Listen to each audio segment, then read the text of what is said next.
Good morning, everyone. Thank you so much for coming. Happy holidays. I'm Michelle Fedeli from First 5 Marin, and this is the Marin Communications Forum. For those of you who don't know, we meet on a monthly basis, and First 5 Marin hosts these public policy events to bring you together and to bring some training, education, and special guests. So thank you both for being here.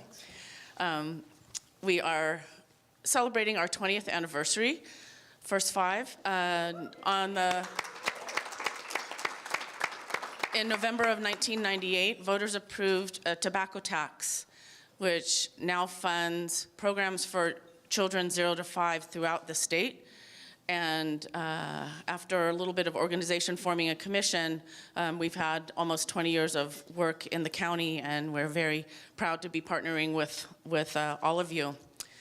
And for our Assemblyman Marc Levine and State Senator McGuire joining us today, I just wanted to let you know, normally we have everyone introduce themselves. It's a bit of a large crowd, so I won't do that, although I wish you could know about everyone who's here and the kind of work that they do, because everyone here is either a service provider for children and families, or they're someone who cares. And that's what we're all about. You would meet someone like Jennifer Colombo, who does dental screenings for the county. She goes out to child care centers and daycare providers and screens children for oral health issues, children who have never seen a dentist. And she joined us at our, we had a little party out in the park that Marc was able to swing by. And she was there that day and found 30 children who had never been to a dentist and needed to go. So she's doing really good work.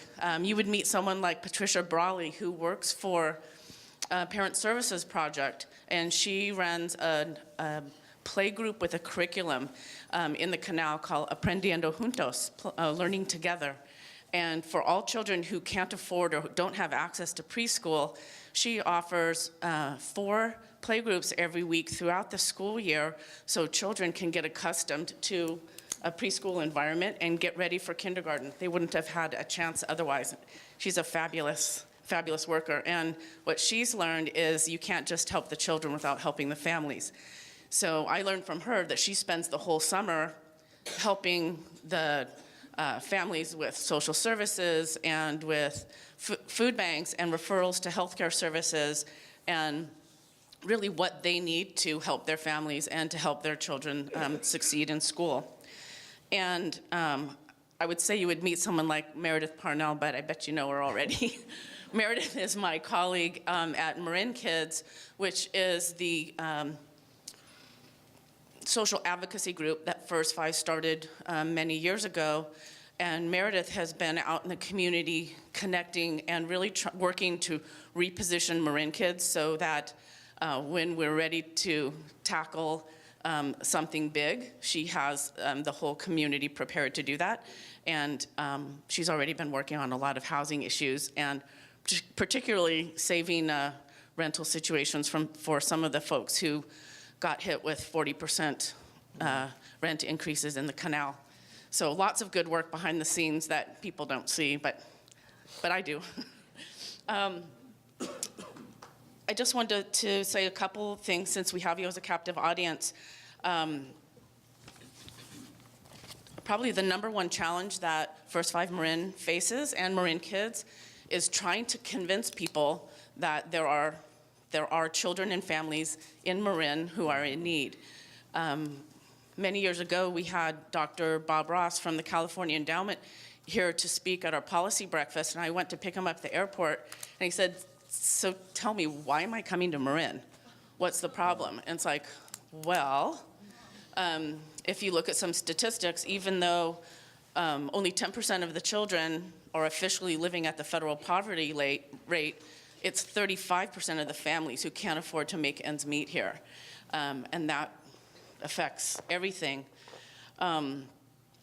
Some of the work that we're doing in trying to stress the importance of early childhood education, we do because of the importance and power of preschool.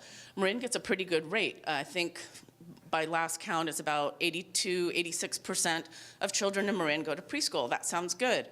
When you dive a little deeper, you find out, well, it's 65% overall. It's 82% for white children, and then only about 35% for Latinos. And that's not okay. There are other disparities. Oh, and that transfers into high school graduation rates as well when you look at the numbers. Those people who don't have the opportunity, there's an opportunity gap at the beginning and it turns into an achievement gap at the end. And working together, we can do something about that. Some of the other disparities, I think third grade reading levels, about 50% of Latino and African American students are not reading at grade level. At 8th grade math, just looked up this morning, over 80% of African American students are not performing at grade level, and we can do something about that. And then finally, with the cost of living, we're just mentioning the self-sufficiency standard and how difficult we talk about this. It comes up almost at every meeting. In Marin, it's been determined that the self-sufficiency standard for a family of 4 with 1 infant and 1 preschooler, the amount it takes to get by here without public or private assistance. So it might be a public benefit, but it might just be your parents providing the childcare because you can't afford $3,750 a month is the average cost of childcare for 1 infant and 1 preschool for licensed childcare. And when you add that to the fair market rent for a 2-bedroom apartment, which is at least $3,000. Yeah. So that puts us into a lot of issue areas. So we're dealing with education and healthcare, housing, childcare, and disparity and equity issues in Marin. They're all public policy issues, and they're all First 5 and Marin Kids issues because they are issues that directly affect families, and then that impacts the children. So that's why, in a long roundabout way, we invited our state legislators here today, because we wanted to hear about what was accomplished in the last legislative session and what you have in mind for 2019, and what are the trending issues. We are going to have both Marc and Mike give a little opening statement, whatever they want to share. And then I just want to invite all of you to come up to either microphone there if you want to make a comment or ask a question. And I'll start with one to throw out, and I'll maybe wait till after you do your statements. But we're really looking forward to hearing from you. And I think we need mics on. Yeah, we're good. Well, good morning. Morning. How the heck's everybody doing? Want to say thank you so much for taking the time to be able to join us. Want to say, first of all, it is such a pleasure to be with you, and I am always excited to be able to be with Assemblyman Marc Levine. He is the hardest working in the State Assembly, and I think we need to give him a round of applause, please. Really, just talk about a wonderful partner. And I also want to say thank you to Michelle and the entire First 5 team for their incredible work on behalf of youth here in Marin County. I want to recognize that we have Councilwoman Kate Collins here today from San Rafael, along with Supervisor Dennis Rodoni, and just want to acknowledge them and their hard work, and let's give them a round of applause, please. The most important part of today is hearing from all of you, your comments, your questions, and your criticisms. Would like to be able to just give us a quick primer and turn it quickly over to Assemblymember Marc Levine on what's been cracking here in Sacramento and across the state. Very quickly on all issues of the economy. California's economy is the strongest it's been in a generation. #1 in job growth in the United States of America for 3 straight years in a row. While we are 12% of America's population, we represent about 17% of all jobs in the United States. If the Bay Area were a state, we'd be the 5th largest economy in the US of A right now, which is just tremendous. When you take a look at what our economy continues to do, we're at the lowest unemployment rate that we've seen in over 2 decades here in California. We have the 5th largest economy in the world, 15.9 billion approximate in our rainy day fund, and we anticipate about a $4.5 billion surplus coming into this fiscal year, and that's according to the Legislative Analyst's Office. We have liabilities, though. One of the biggest liabilities is health care and what President Trump may want to do to repeal the Affordable Care Act or continue to erode it. And what I'll say is the Affordable Care Act is not perfect, but the last thing that this president should be doing is taking health care away from Californians and Americans, particularly those who need it most. And if we take a look at the Affordable Care Act and what it's done here in California, in 2013, when it was passed, we were at about 17% uninsured. It was an all-time high. We fast forward here to last year, we're at about 7% uninsured, an all-time low. And what I'll say is we have to go a step beyond the Affordable Care Act. California needs to lead the way and establish Medicare for all in every corner of the Golden State. I think that's going to be one of the biggest issues that we're going to be facing here in Sacramento this coming year, and there are going to be several proposals that will be advanced, and we can get into some of the details as well. The other significant focus that we're going to continue to see in California, despite what our president continues to say is a hoax, we are going to be hyper-focused on climate change. We have reduced our greenhouse gas emissions in California by 13% since the peak, and we need to continue to focus on the automobile. 60% of our greenhouse gas emissions in California is coming from the tailpipe, and we have to continue to end our reliance on big oil. Housing, $11 billion is going to be moving from the state of California over the next 5 years when it comes to affordable housing, $2 billion in additional dollars for homeless housing. And we're going to see a significant positive impact from these dollars in our communities. In Novato, for example, we're working with the city of Novato, the county. I want to say thank you to Supervisor Rodoni, the Veteran Service Office, and building veteran homeless housing in the city of Novato. In the next 5 years, Marin County may be one of the first to end veterans homelessness, and it is an incredible goal, and I think we're going to get there by building a 50-unit development right near Hamilton. Absolutely. Education, $32 billion more since the end of the recession back in 2011. We've gone from dead last in the nation to the mid-40s. We know that the best investment that we can make is in our kids and strong public schools. Fire. What I'll share with you, and I want to say thank you to the Assembly member. This has been one of the most difficult issues that we have seen in this state. And you never know what's going to happen when you start a new job. And I've told some of you this, but I was at the Side-by-Side fundraiser, formerly Sunny Hills, in 2015. And I do charity auctions, I donate my time for nonprofits. And I get a call from the Lake County Sheriff saying that you need to hightail it up to Middletown. Middletown was on fire.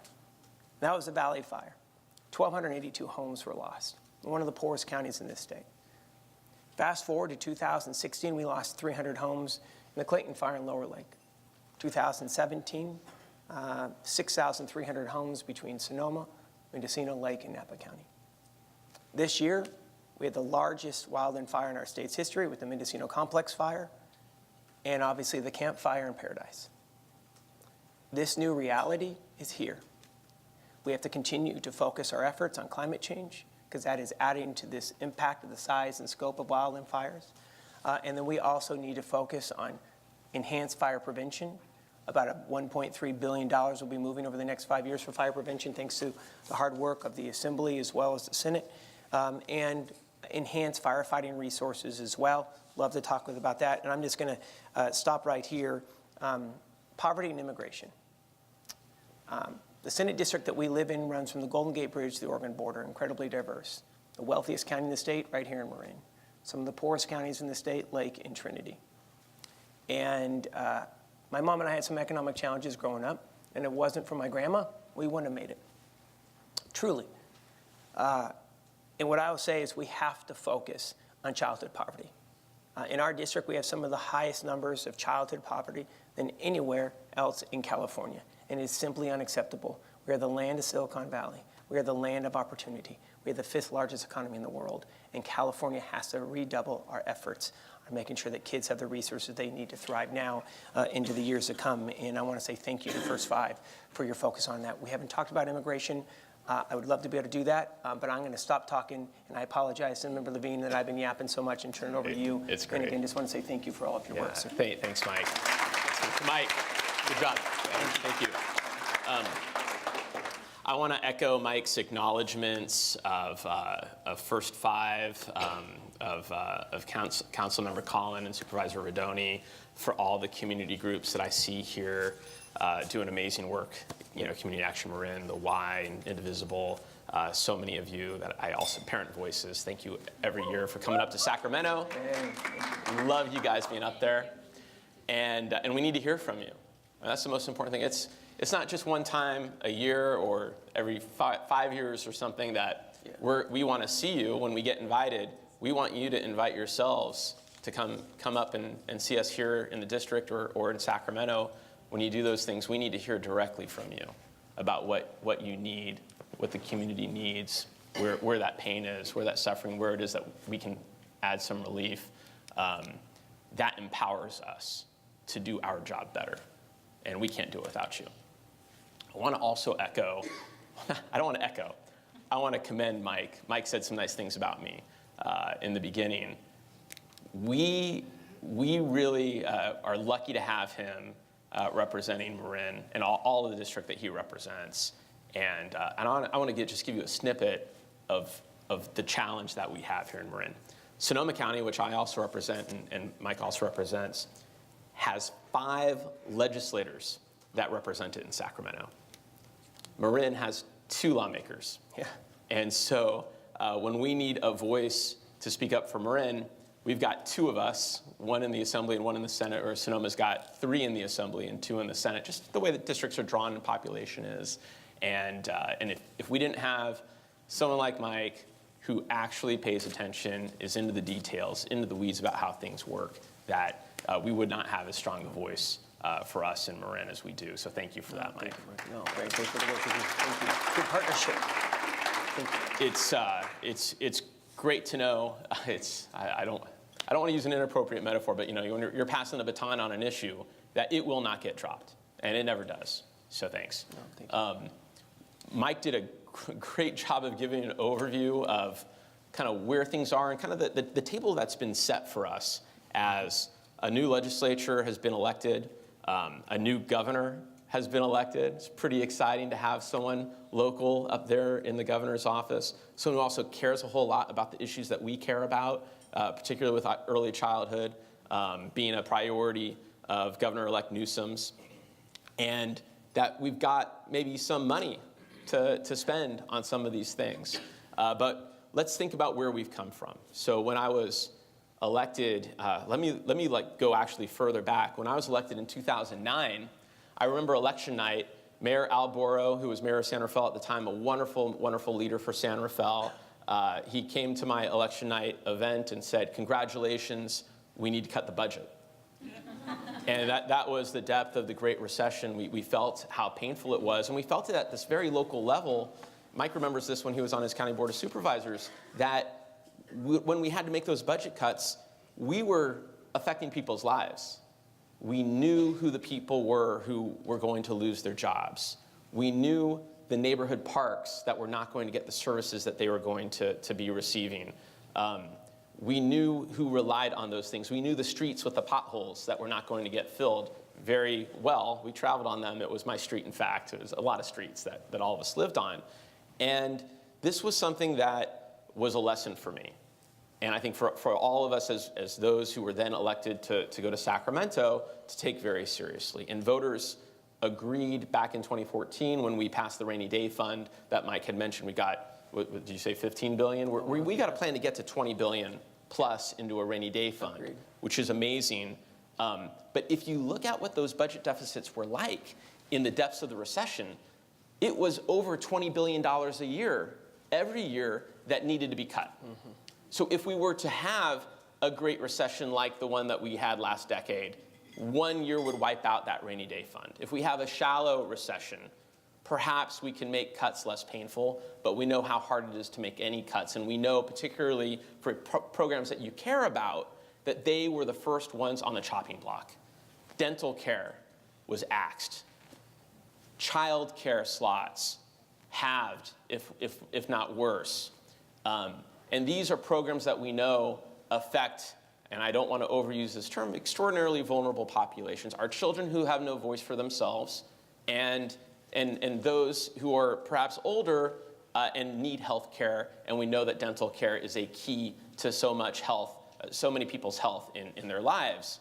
And we've only, now that we're at the height of the economy that we've had, that we've got the height of the rainy day fund that we've ever had, only now have we climbed out of that hole. And even on the child care slots, we're about $300 million away from fully funding where we were back a decade ago. But we're a whole lot better off than we were a decade ago.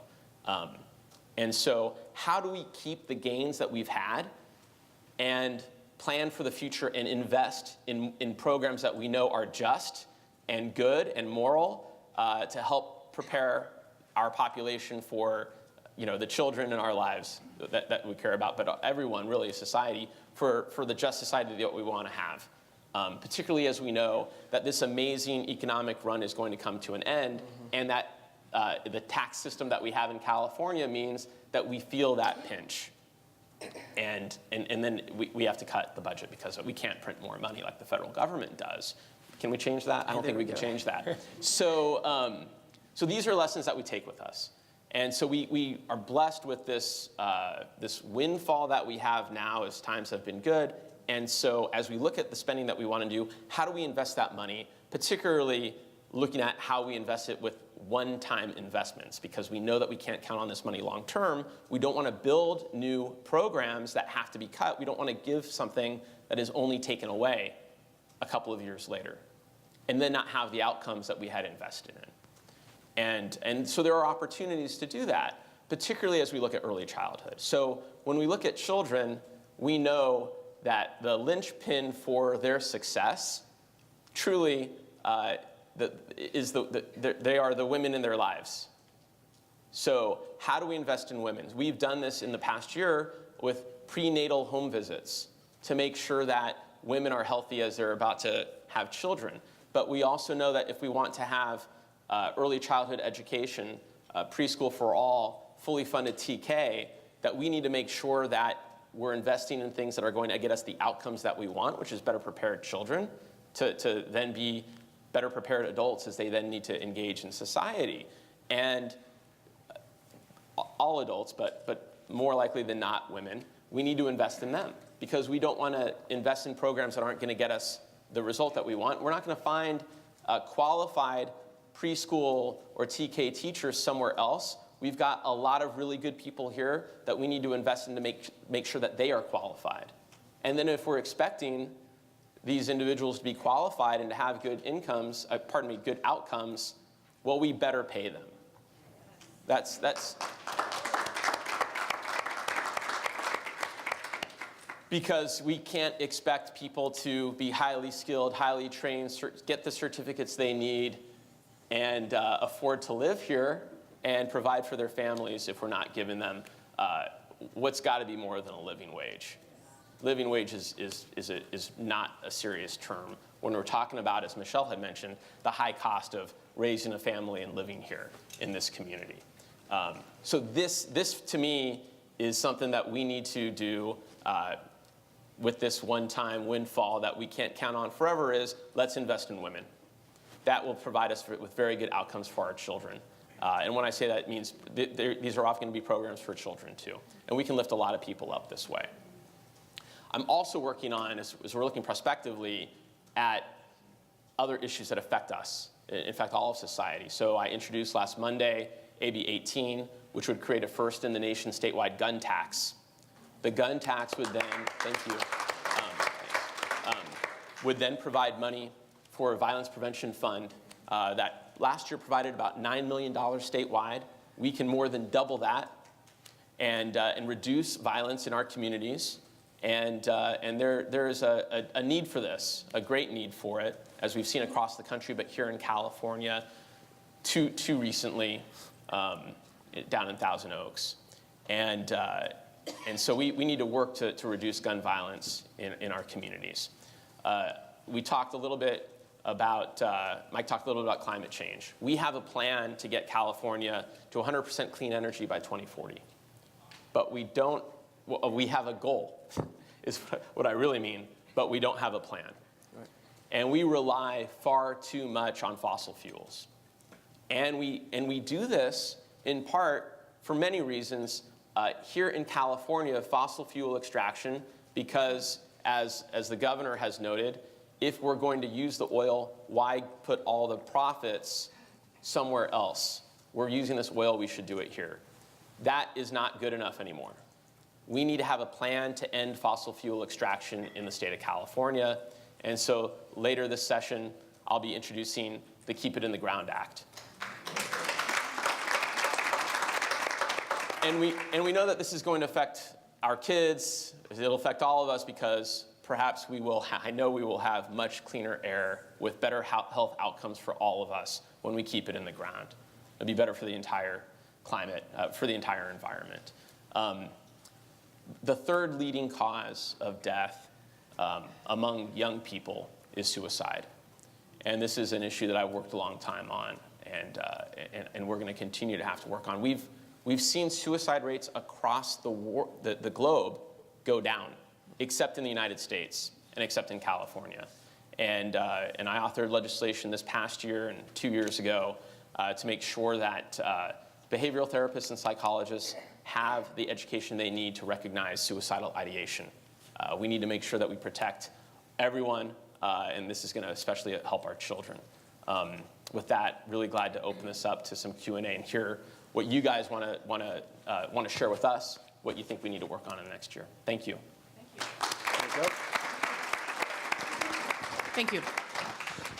So as I invite anyone who would like to make a comment or ask a question to come up to either microphone, and I'll start off with one that I know is not a state issue, but wanted to ask you how you both and how the state legislature might be able to work on this. Let's see if I can get through it without getting upset. Last night, breaking overnight, there was news that that one of the immigrant children who had crossed the border illegally had died. This is a 7-year-old girl from Guatemala who came here with her father, and she died in custody from dehydration and exhaustion. And a 7-year-old child should be in first grade, and learning how to read and write and being on the playground. And I know it's not something that we can affect directly, that you can affect as state legislators, but just wanted to see how you can work with Congressman Huffman to try to take some action on this. So actually there's a lot that we can do. And even before President Trump was elected, I authored 2 bills that would protect immigrant children, and in particular by allowing for them to receive what's called special immigrant juvenile status. When they're given this status, they're protected from being deported. One problem that a lot of children had was that before the status could be adjudicated and given to them by the courts, they turned 18 and were no longer juvenile. And my legislation, AB 900, extended that from 18 to 21. And by that time, it's typically adjudicated. And I found out about the first young man that this law applied to. He had come across the border from Honduras, and as soon as he got across the border, he was picked up and was in custody. But the legal aid center that helped him knew about my bill. And so they said, they're waiting until January 1st. Laws take effect January 1st. And he turned 18 during this process while he was in custody. And then they were able to protect him. So I found out about this, and it's pretty meaningful for us to be able to meet the people who are affected by our laws, when their lives particularly are profoundly affected. So I flew down to LA where he was, and I met him, and I met his older brother, and talked to them about their story. Why did you leave? what were you fleeing from? What was going on in your life that made you take this risk to come here? And I heard about his plight back at home, how his parents abandoned him and his brother very early in their lives, how they were preyed upon by gangs, how they didn't want to join those gangs.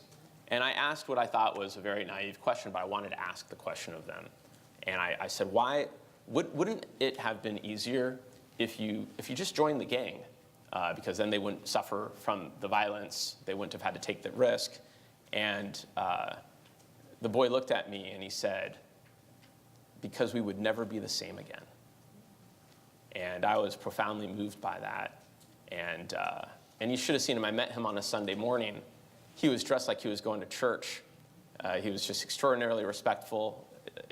And I realized then what people are fleeing from, and often fleeing from things that, quite frankly, our own foreign policy has helped affect in Central America. And so the fact that we are not following what is our international responsibility and obligation to at least give asylum hearings to refugees is beyond belief. And I am concerned about how many years or decades it will take for the United States to recover from this diplomatically. I'm very concerned about. And so this year I'll be introducing legislation to fund legal aid for undocumented children who are seeking this status. Thank you.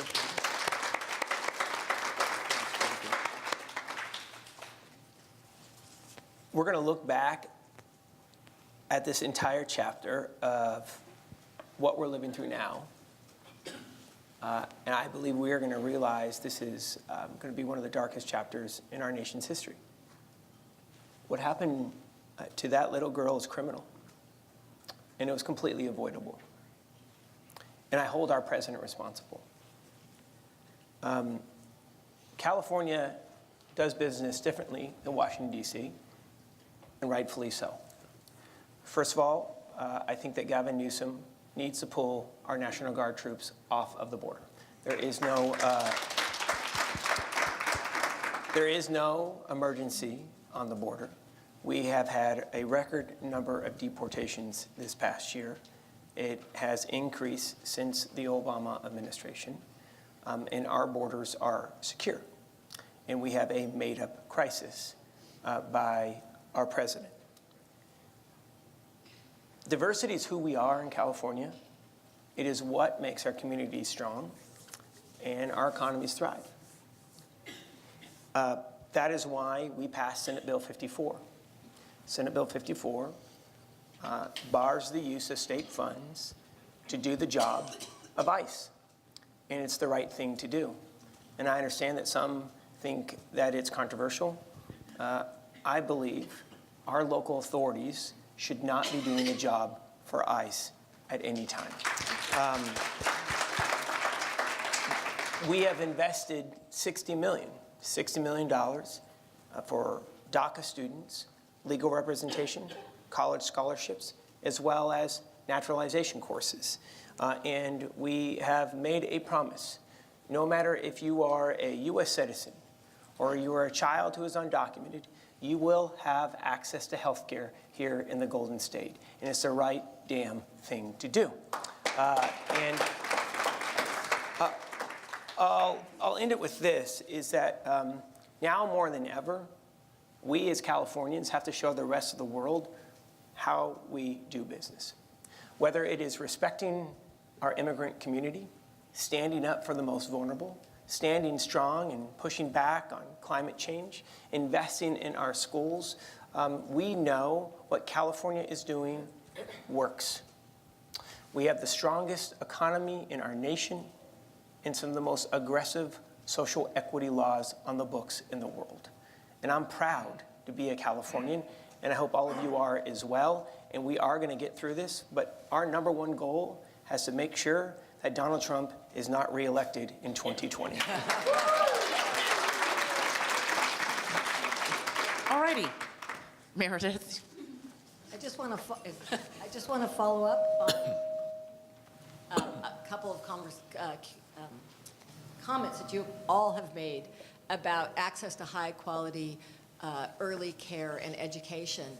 So we have a new governor who is much more child-friendly and has campaigned on additional spending for 0 to 5 and especially 0 to 3. So I guess my question for you is, I understand what you've said prescriptively needs to happen, but what is your political assessment about the possibility of actually funding additional childcare slots and universal preschool? We just saw a survey come out that said that 48% of Californians only 48% think that this is a priority. I think in this room, we agree that it's a priority. We understand that it's an equity issue. But what is it like in Sacramento? What are people thinking there? I think this is the best year that we'll have for this, as far as my hope for it. There's already been legislation introduced for expansion and strengthening of programs for early childhood. And I've never seen the type of enthusiasm that I see right now. Agreed. I think there's going to be a significant discussion on early childhood education, as well as expanding health care to every Californian. And I think that we're going to need to be able to come to consensus on how to be able to do both.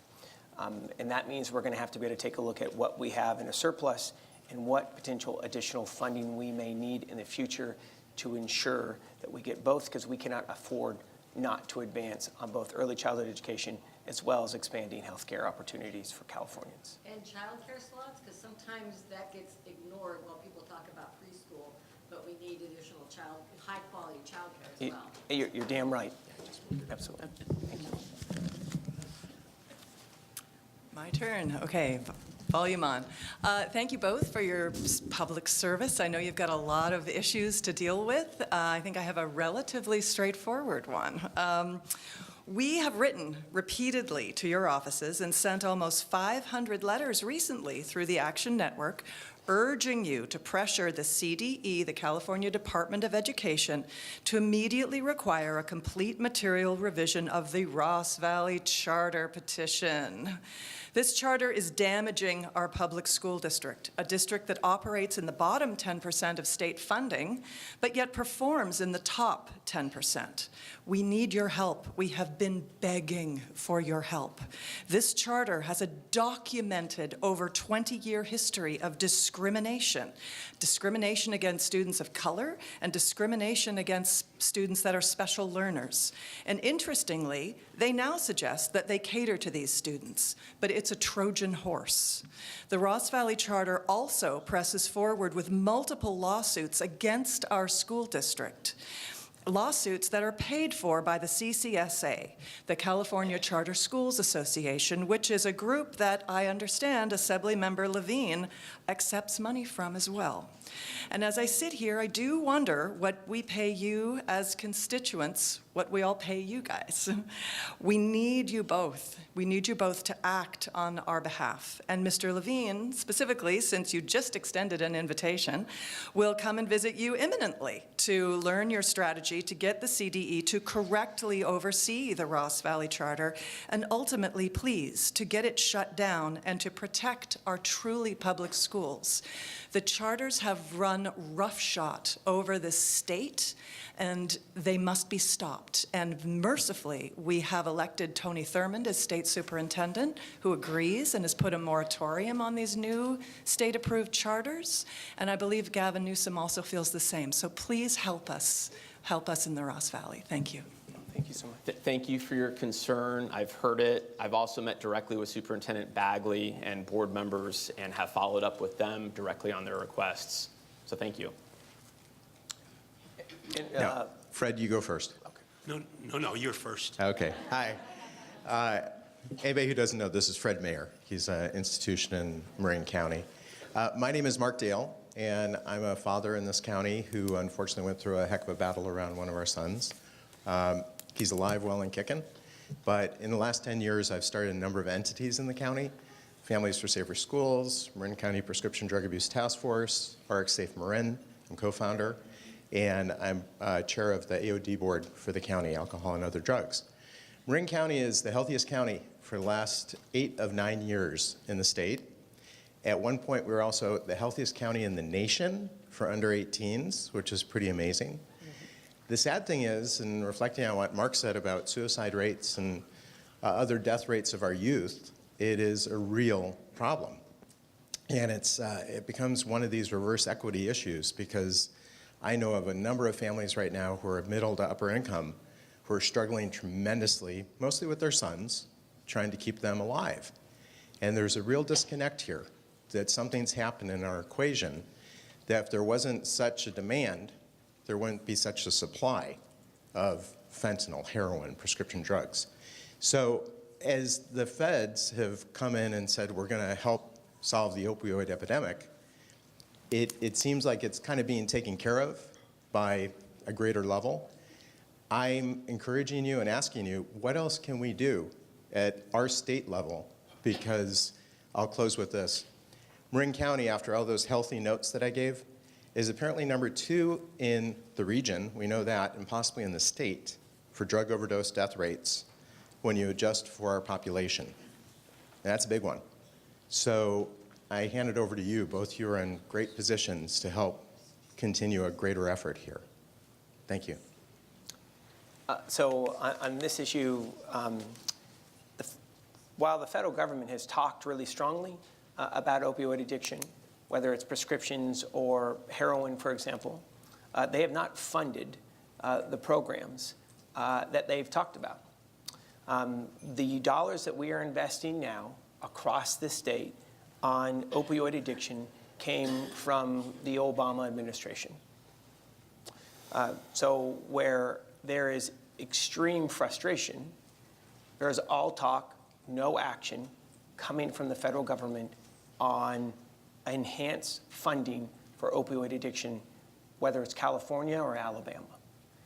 I will say that our Congressman Huffman, has been an absolute champion for this issue in the House. I'm going to fast forward and say, in our region on the North Coast, we have some of the highest prescription levels, addiction levels, and overdose rates in California. A $4.8 million grant has been secured to be able to enhance opioid addiction services, opening up a new health center up in Eureka, as Humboldt County has the second highest rate in the state of California when it comes to prescriptions, death, as well as overdose. Hub and spoke system similar to what Vermont has that will be serving a three-county area. Where I think that we need to continue to advance is that those health centers that are just private pay, we need to be able to get them Medi-Cal certified. Number 2, we do not screen for opioid addiction if you're under the age of 18 when you go and see your doctor and you're on Medi-Cal. Right now, if you're private pay, you go into Kaiser, they're going to ask you, are you safe at home? How many times do you drink? Do you smoke? Are you addicted to drugs? I'm paraphrasing here. That is not happening right now if you're under the age of 18 and Medi-Cal. And we can advance that. It will cost $3.5 million in state dollars to be able to implement that program. That's then matched with additional $7 or $8 million on the federal side, and we can move that forward in every health center in California. We advanced that last year. It was in the budget, in the Assembly, in the Senate, and it was taken out by the governor. And again, approximately $3.5 million matched with 7. That's a pretty damn good set of odds in return, right? So I think that's another issue that we need to be able to focus in on, is that enhanced screening, because if you are a doctor or a nurse practitioner and you're seeing your patient as they're sitting there with you, you can then immediately refer and provide help towards treatment when it comes to addiction. So I think those are some areas where we can focus in on, and we need to be, this is a bipartisan issue. If we take a look at some of the highest addiction rates when it comes to opioids, it's in rural America. Many of these states have a majority of Republican members representing them.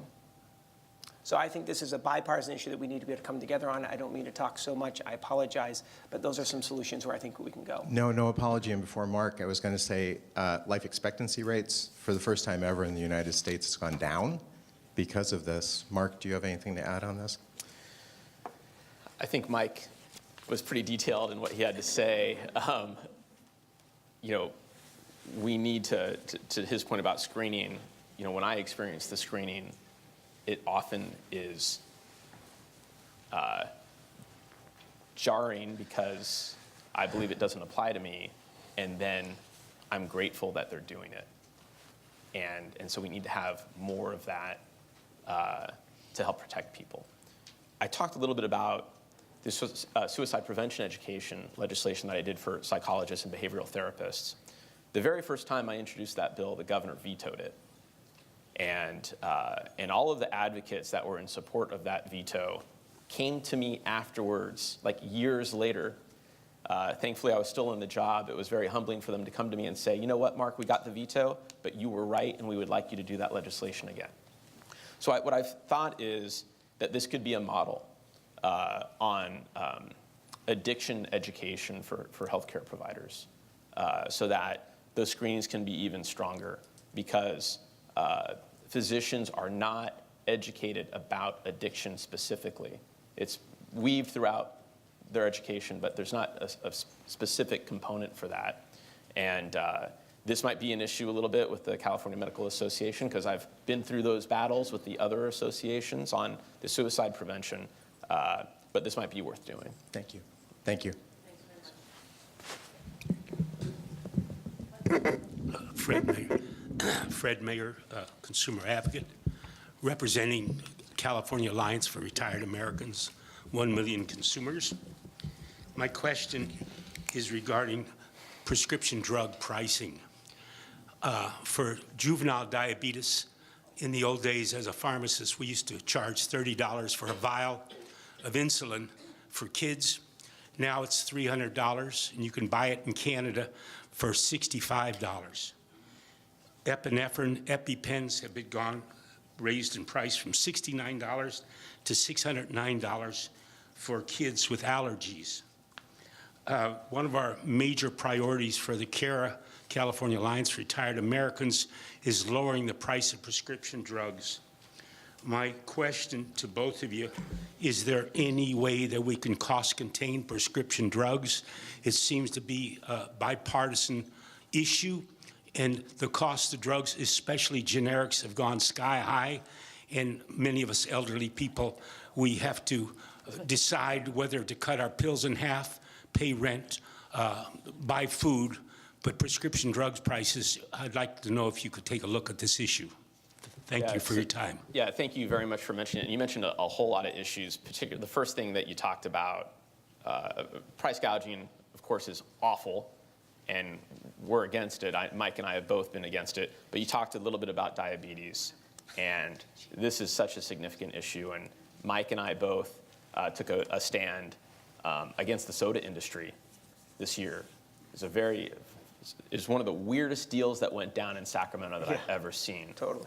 But the soda industry did not like that some cities were putting up soda taxes, because we're trying to fight children having too much soda and getting diabetes. And so they collected enough signatures to put this really restrictive cap on how cities raise taxes. And then they cut a deal with the legislature to not do that initiative in exchange for the legislature banning any city from having a soda tax for 13 years. Mike was, I think, one of only 5 Senate Democrats to vote against it. I was the only Assembly Democrat to vote against it. That's amazing. Yeah, it was not fun. That's impressive. And so we took a really hard stand against the soda companies. They put a gun to our head and said, you know, if you don't give us a pass on taxes, we're going to put this initiative on the ballot. And then we did their dirty work for them. I would have much rather them first call their bluff. I don't think they would have done it. But if they did, they would have had to spend millions of dollars to convince Californians to vote for that initiative.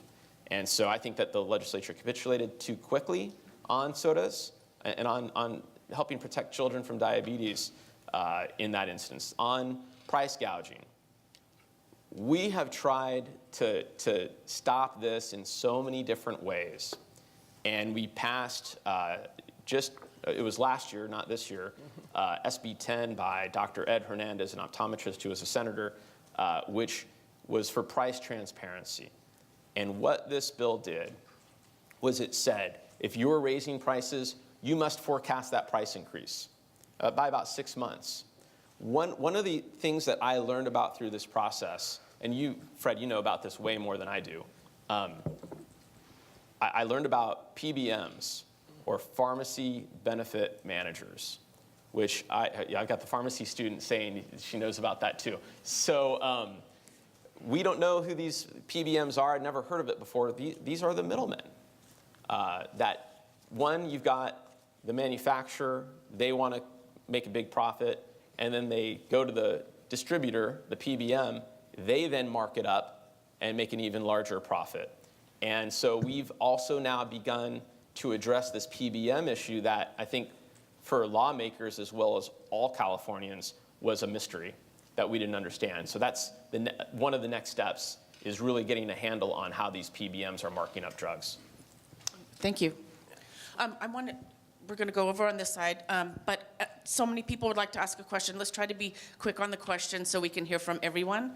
And Craig, you're next. Good morning, guys. My question first is, hold back all our federal dollars. Don't give it to them. Make them come to us and get it back from us, because they don't give it back to us when we deserve it. Second is SNFs, skilled nursing facilities. We don't need them. They don't provide proper medical care. All they are is elderly convalescent homes. They're not outfitted for medical services, and they don't provide proper medical services. So if you can eliminate SNFs, keep people in quality hospitalization, that'd be great. Third, administrations for schools. Stop allowing kids to graduate from high school when they don't qualify. Keep them in high school until they qualify to graduate. Give them the academic abilities until age 23. Thank you very much. Thank you. Thank you so much. Thank you very much. Thank you. Hi, I'm Marcia Haddam. I'm a community pharmacist, and I'm wondering if there will or can be money set aside for the education of healthcare providers and consumers on the dangers and side effects of the cannabinoids. I live in a senior community down the street, and 4 of the residents ended up in the emergency room on overdosing. So there's a great need for education on the prescription medicine people take that interfere and have interactions when people just go buy the cannabinoids now. Thank you. On issues, real quick, on cannabis and how it's being prescribed and the impacts of an individual, correct? The cannabinoids aren't prescribed. Oh, You can buy them now. I apologize. But people Yeah, are through on Prop 64. prescription drugs that will interfere, Yeah. with the cannabinoids. And so the healthcare providers need to be educated on on cannabinoids. And the consumers need to be informed. We have, whether you're a healthcare professional, if you are a stay-at-home mom, and or a retiree, we've learned some very important lessons from Colorado and Washington, who went first related to legalized recreational cannabis. What I will share with you, we have some challenges on what those impacts will be, both when you mix with your prescription drugs, and then 2, the dosage that is within a tincture, an oil, or an edible. And folks think that they are going to harken back to their high school days, if I could be candid, and it is becoming a serious health issue. And it's a serious health issue for older and middle-aged adults. And I think you're right, and we need to continue to focus on enhanced education, both on the healthcare professional side as well as on residents across the state.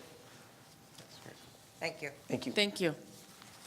Hi, I actually have a piggyback comment, and then I have a question for you. On the opiate epidemic, I think it's great to have drug screening, but if we are actually going to tackle this problem, we are going to need effective addiction counselors and ways for families to pay for them. And then my question is, will you both support Newsom and Thurman's call for a temporary ban on charter school expansion? And what will you be doing to address the abuses of charter schools, such as those outlined by the Attorney General's report of discrimination by the Sausalito Marin City School District? Do you want me to jump in? Well, I'm not for it. So I think on the issue of drug addiction counselors, number one, I think that we need to enhance the number of slots, whether it's a day reporting program or a live-in that we have across California, number one. And we need to be able to work with our community college system to be able to work with those who have had addiction, to be able to get them involved in a job training program, as we see in many community colleges, to be able to put them within the industry. Because I think those folks, and I'll say in my family, my brother-in-law was addicted to methamphetamine for over a decade. And one of the best to be able to talk about those impacts of life would be him. And I think that is, you're spot on. And with this crisis, and also with methamphetamine, for example, it's an issue that we need to continue to focus in on. On issues of charter schools, what I will say is I think that you are going to see a change in the makeup of the State Board of Education. The current State Board of Education that has been mostly appointed by Governor Brown, he has the sway, has been more focused on being friendly with charter schools. I do believe that you're going to see a change in that with Gavin Newsom coming in, and also with Tony Thurman in his stance on where he's at on issues of equity and charter schools across the state. Great. Please, if you'd like to comment. Thank you. Yeah. No, there are a lot of people, so Okay. I can take it offline. Happy to talk more right afterwards. It'd be great. Peggy? Assemblyman. Yeah, on the drug impacts, complete agreement. I also think on the analysis of the change at the State Board of Education, I also agree.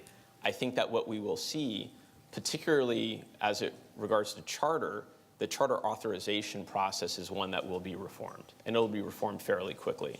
I think that the threat of a moratorium is one that would help get that type of authorization reform passed. But let's not look at this issue purely through a Marin lens. So, we have a very large state. And we think in Marin that we have, and we know that we have amazing school districts that, have amazing outcomes for most students, although some segments of students don't have the same outcomes. But if we look statewide, that is not the same. And many students struggle, and many school districts struggle, and many schools struggle.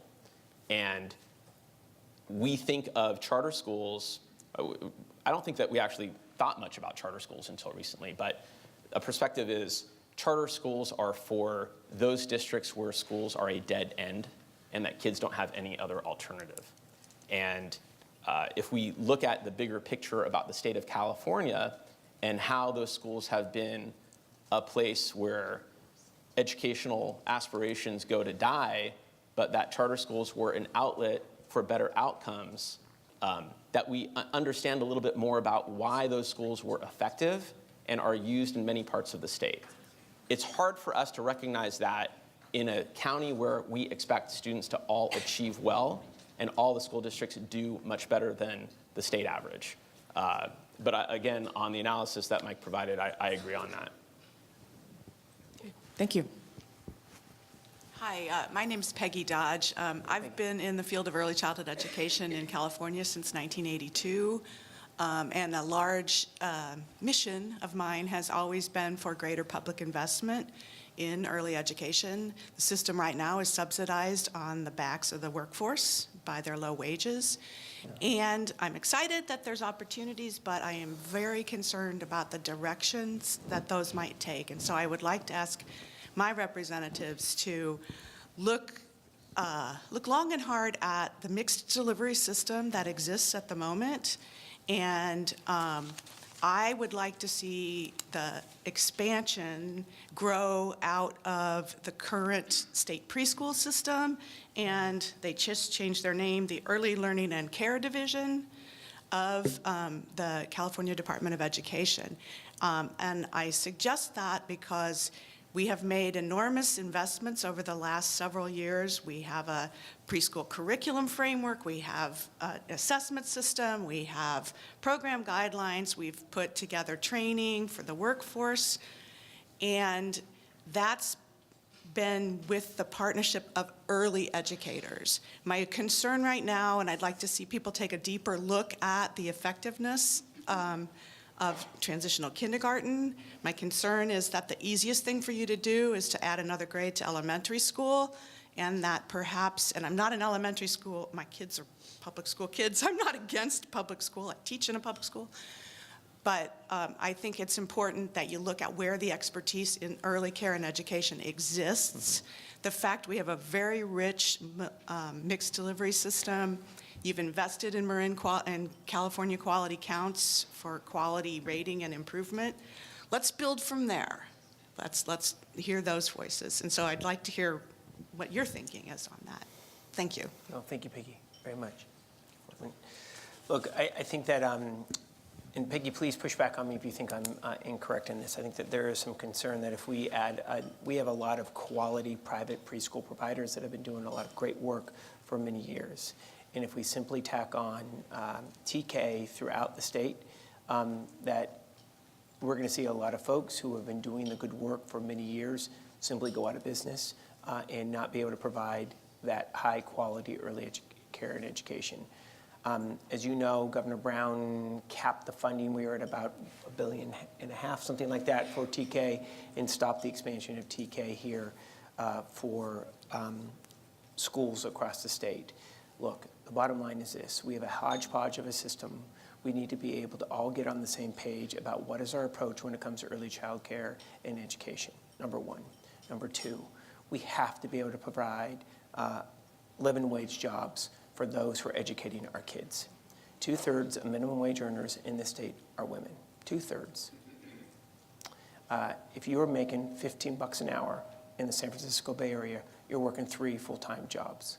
The reason why I bring that forward is because I think one of the biggest challenges that the early childhood education community has is recruiting qualified individuals at the pay scale in which has now been implemented. And that is another important focus area that the state is going to have if we're going to move forward with a comprehensive ECE plan. Part of that plan and the foundation of success has to be what we are paying those educators who are in the classroom on a daily basis. And I would just add, TK was this interesting experiment when we were phasing in the new age, requirements for when to start kindergarten, which, of course, is also still not required. So, we're talking about tacking on TK while kindergarten is not actually a requirement. And then we're phasing the funding from TK out. So you've got a lot of basic aid districts that don't have funding to provide an extra school year. There's no way for them to provide it as well. So, it's a challenge for me as I look at how we budget sustainably. How do we develop new programs that can actually get us to where we need to be long term instead of feel good this year, but we're going to cut a generation of teachers or qualified preschool teachers or TK teachers the next year. Makes it very difficult to fathom. And so input from people like you and providers like you is extraordinarily important at this phase. You invited pushback, so just really quickly. Yeah. You talked about quality, and you need to look into the system because a 4-year-old is a 4-year-old. A 4-year-old served in a state preschool is guaranteed to have 1 adult for every 8 children present. A 4-year-old in a transitional kindergarten is authorized to have 1 adult to 32 children. So there's some things that we need to come together, and we early advocates want to work with you. Thank you. And Thank you. I'm taking too much time. No, great, thank you, Peggy. Back on the other side. Hello, my name is Laura Magnusdotter. I'm with 4C Sonoma County, so I come from the land of north with many legislators. But we are experiencing a lot of similar things to what Marin is experiencing. So we have, the housing crunch, we have the lowest employment in history, we have very prohibitively expensive childcare costs, while the childcare workers and preschool teachers are, 60% of them qualify for public assistance. We also have employers come knocking on our door because it's become a workforce issue for them. They need to retain and recruit employers, and it's become an issue for them, so they are wanting help with this. So we are trying to work with them on this. One of the issues is facilities. So that's kind of where a lot of the preschools and childcare facilities, that's where they might be able to get some help in their budget.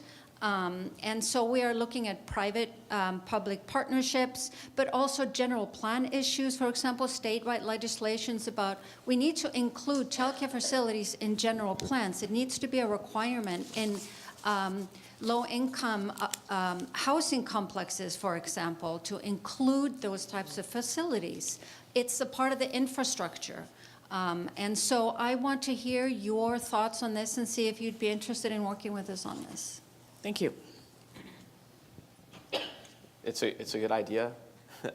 It's extraordinarily consequential for us to plan for the youngest people in our society.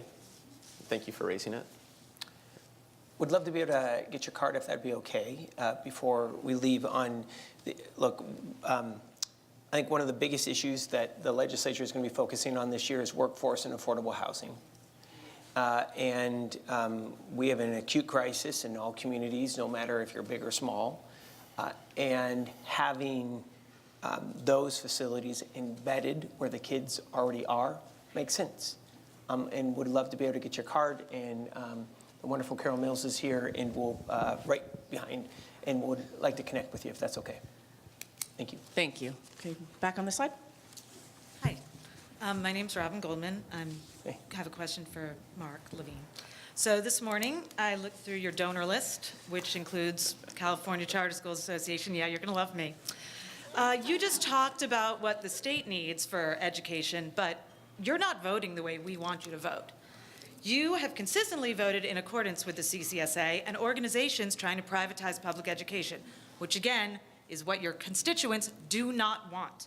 So I'm wondering how you could explain to everyone in here how your votes for privatization have helped them and are helping these kids that you just said you're trying to lift up. So that's really my question for you. Thank you. So I know that there is concern in the community about Ross Valley Charter School. I have met with the superintendent. Wait. It's beyond. Okay. It's beyond just That's, us. that's fine. That's great. The vote. I've met with you once before, and Yeah. you explained your voting. Yeah. Which again. Let him answer. Okay, I'll let him answer. Thank you. But I just want to make sure he's. So I know that there's concern about charter schools, and I know that a lot of that has been directed toward me. And I've Both been, of you, and I've he's been. doing a good job. Okay, fine. So I appreciate that concern. I've met with concerned parents and parents who have kids in both schools. I've met with the superintendent and board members. And I've been helpful to the superintendent for every request that the superintendent has asked of my office.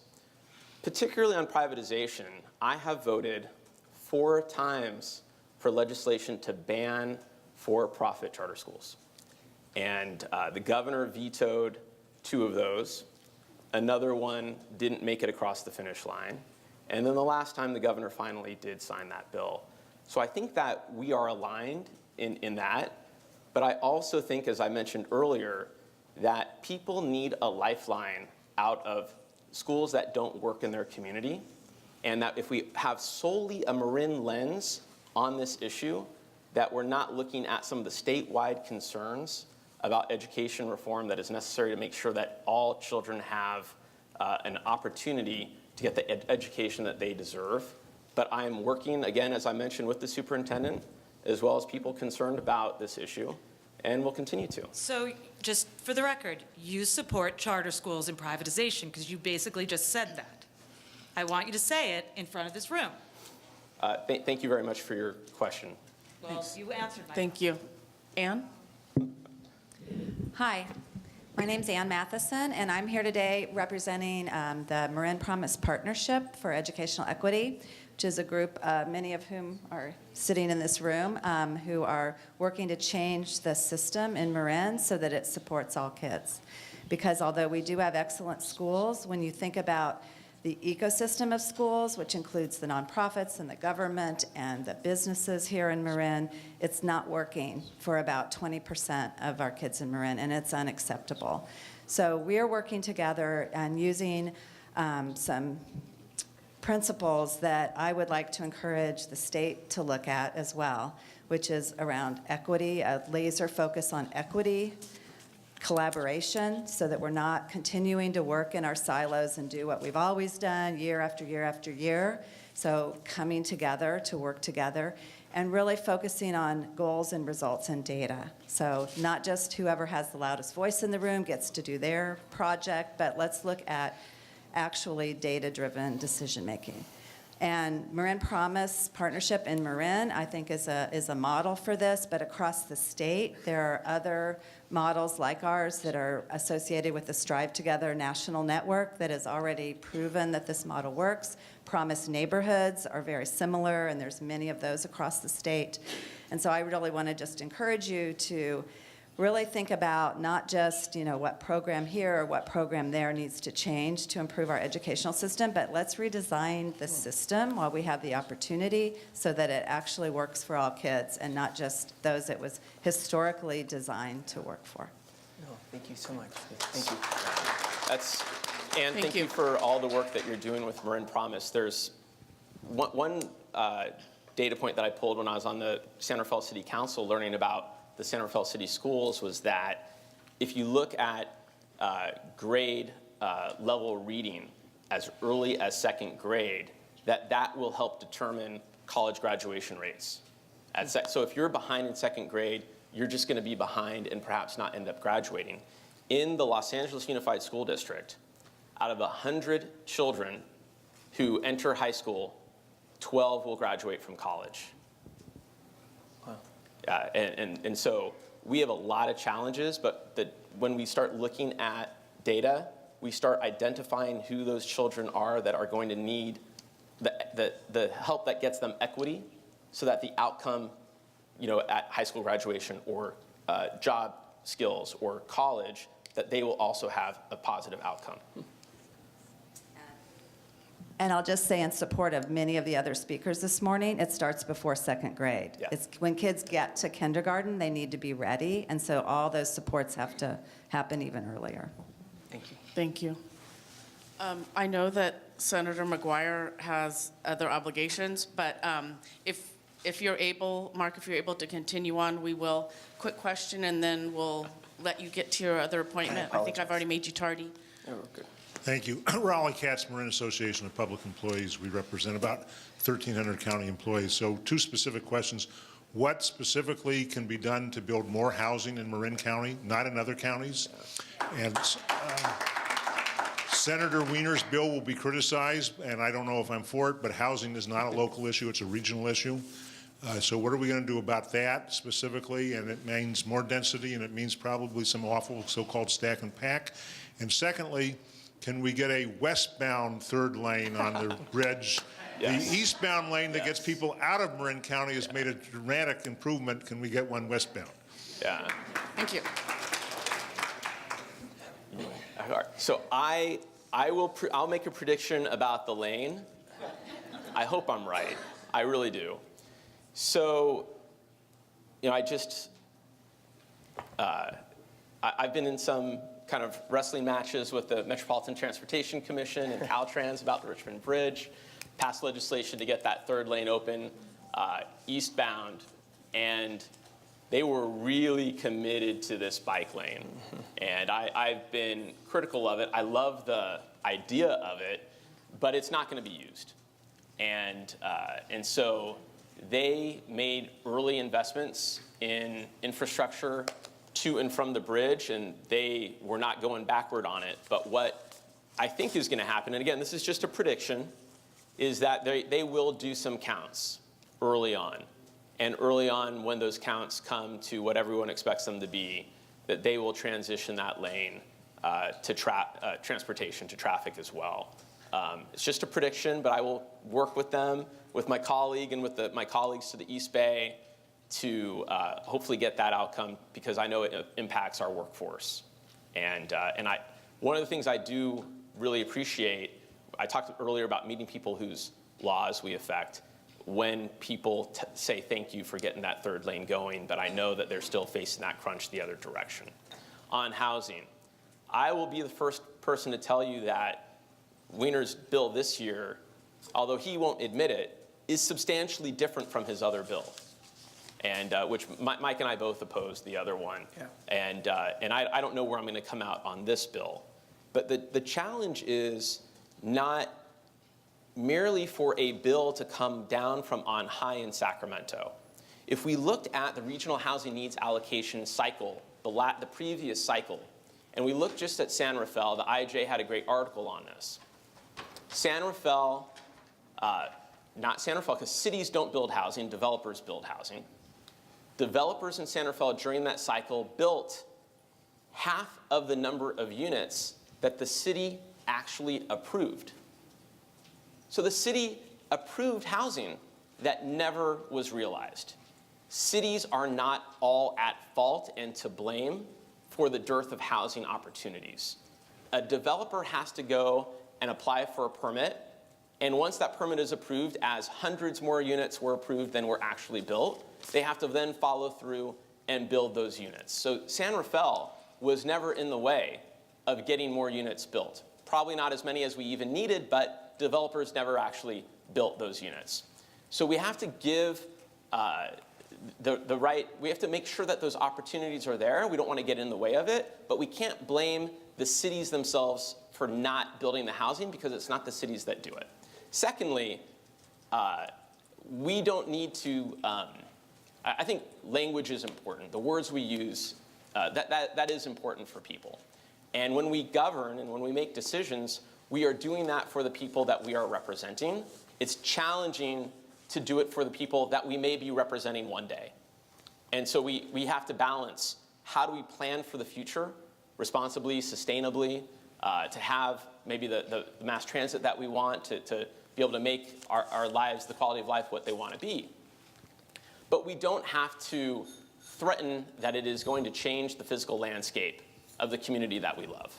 So you may have been in jest saying the terms that you were saying, but we can imagine how we get the type of housing we need for this county and for our workforce without saying that it will scar the landscape and change the community that we love so much. That we can do it in a way that actually is a long-term plan to the sustainability that we all want. Thank you.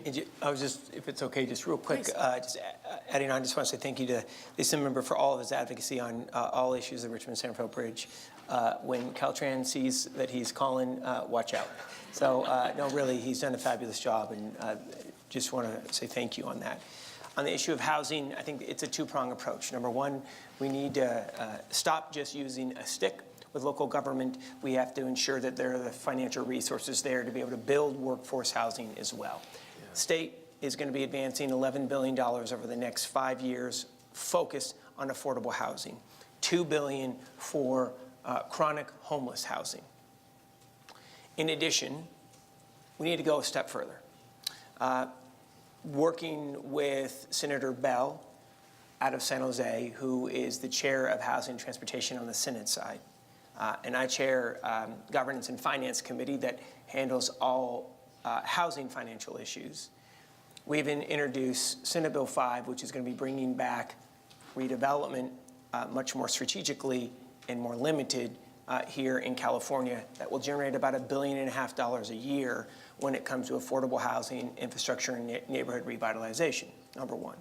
Number two, we will be advancing a second bill that will be focused on strategic infill along transportation corridors, in particular passenger rail. What I will share with you, and I don't want to speak for the Assemblyman, but Senate Bill 827 was a one-size-fits-all approach. He kind of spoke for me, it's okay. And what works in San Francisco or Los Angeles does not work in Marin, Sonoma, or Humboldt counties.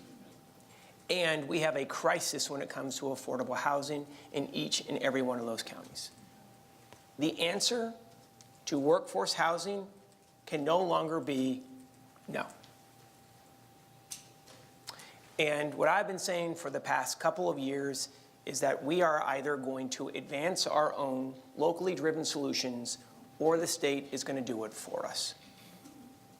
And what I will assure you, this new governor will be advancing a housing plan, and if we are not at the table, we will be eaten. Which is why we are going to be advancing a bill that will be focused on strategic infill that will not be a one-size-fits-all approach, but working with communities big and small up and down the Golden State. More to come on that, and we'll look forward to working with you, and I'm sure take some criticism here in the months to come. Thank you so much. I got like 5 more minutes. Okay. So I do want to continue, since people want to ask questions. Thank you for being willing to say, thank you. I wanted, on behalf of First Live Marin, I wanted to give you both a little gift, and I have kind of failed at my preschool art project. I used some Gorilla Glue, and it expands. So this little thing looks like it was made by a preschooler, but it actually wasn't. So this in children's blocks says "Vote for Kids." Aww. So it's a little, as we were talking about, everything affects our Very children cute. and Very families. cute. So it's very drippy with this is Gorilla mine. Got it. Glue, Thank you. but it'll be a little reminder. All right. Thank you, Senator McGuire. Go right on my desk. Yeah, thank you. I apologize. I am so sorry that I have to run. Thank you. We'll see you again. Yes. Thank you so much.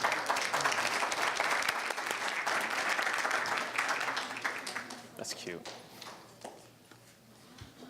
Where were we next? And I'm not going to be able to stay to answer everyone's questions, Understand. but I have a couple more minutes that I'd be. Okay, let's Glad go to do. very quick on our questions. Muy buenos días. Buenos Soy días. Victoria Guadrón con el programa La Mujer de Hoy. Good morning, everyone. How's everyone today? Mr. Levine, I'm here to thank you on behalf to all Central American people for the support for our immigration. I also have a question for you. How do you see the Latino community leading the future of California? Oh, it's now. It's now, absolutely now. So, the future is the present, and what we've seen in the legislature just last year, both houses were led by Latinos. Okay. That's changed now. We have a new leader in the Senate. So, I mean, we're seeing the political will of the state represented in those who are elected. I also see that in the willingness of policymakers to view some of the issues that we see, the injustice that we see in the world, be attempted to be solved at the state level. And so when we talked about immigration, that we realized that we didn't need to wait for an administration change in Washington to actually protect people here in California. That we were actually able to change, our own guardianship laws that doesn't change immigration status, but shields immigration status from the federal government. And, as you saw with SB 54, that we made a very profound statement that state resources will not be used on behalf of the federal government as well. The expansion of healthcare where the federal government wasn't willing to do it. And so I think that it is now then. That's right. Oh, Yeah. great. Thank you. Yeah. I have one more thing, I'm sorry. Okay. Like I mentioned I'm with a program and TV show in Spanish to empower women, real quick. Yeah. How can you guys help me, since right now I'm paying everything out of my pocket? And this program is to help Spanish women to get jobs and to empower them. Wow. as Samantha over there, is you want to wave? Yeah, maybe that's something that you can talk about, whether there's a program that you can plug into. Thank you, sir. Yeah, and I just have time for one more question. I'm really sorry. Thank you. Thank you. Marc McGuire. I'm Good Earth Natural Foods, and I've actually been a sort of an advocate for organic food for most of my life. I just came from this Organic Growers Summit in Monterey, where the industry, the grower group that's leading this, was really looking at the stats of organic. And it's actually quite impressive what organic agriculture is doing in California right now. It is providing a very viable alternative to growing food without pesticides that's not killing our kids, frankly. It's doing it in a way that's economically working very well.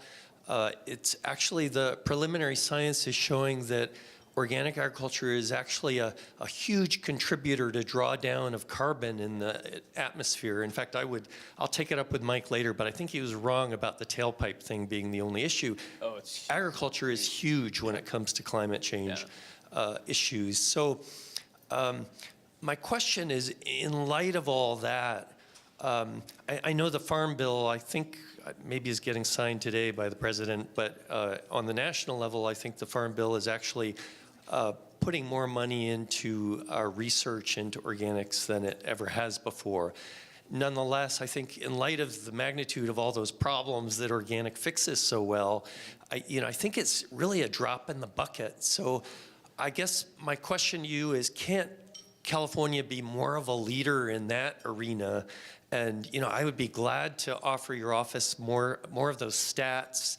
The more you look at them, they're quite impressive. And so for us to not be really leading the charge for organic agriculture, to me, is a big mistake and an opportunity for us to really be, again, California be a leader. And Thank you. Love to help with legislation there or anything. And I'll just say, Marc, you're at the front lines of this as far as where we get our food and helping to curate the food that so many people in Marin are eating. My children eat your food for hot lunch, so thank you for that. They love it. Yeah.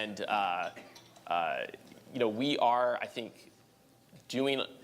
You may think that we can do more. We in the legislature, we push on organics almost annually. We have a lot of leaders who are supportive of it. I've done legislation both on seed libraries as well as biochar and carbon farming that hopefully are also helping with that ethic that strengthens drought tolerance, takes carbon out of the atmosphere, and of course, I think that as we look at the threat of climate change that is looming, that a more plant-based diet is going to help our planet a great deal. So thank you. Yeah, may I just add that at the same conference, I was able to talk to Patrick Leahy, who is the CDFA head of the Pesticide Enforcement Division, and he said point blank that if there was enough money in research dollars for organic systems, that they could eliminate the use of soil fumigants in California, which is one of the huge environmental catastrophes happening right now. So research dollars is needed so badly there. Thank you. Thank you so much. Assemblymember Levine, thank you for joining us, staying. Appreciate it. Thanks to you all for coming. Sorry, I just wanted to quickly share. I work with Marin County Children and Family Services. We average 80 children in foster care. We currently have 23 youth placed outside of Marin County. We have a crisis. We need more homes here in Marin. 19 of those youth are teen girls, so please spread the word that we need more homes for teen girls. To get more information, fosterourfuturemarin.org. Thank you. Thank you.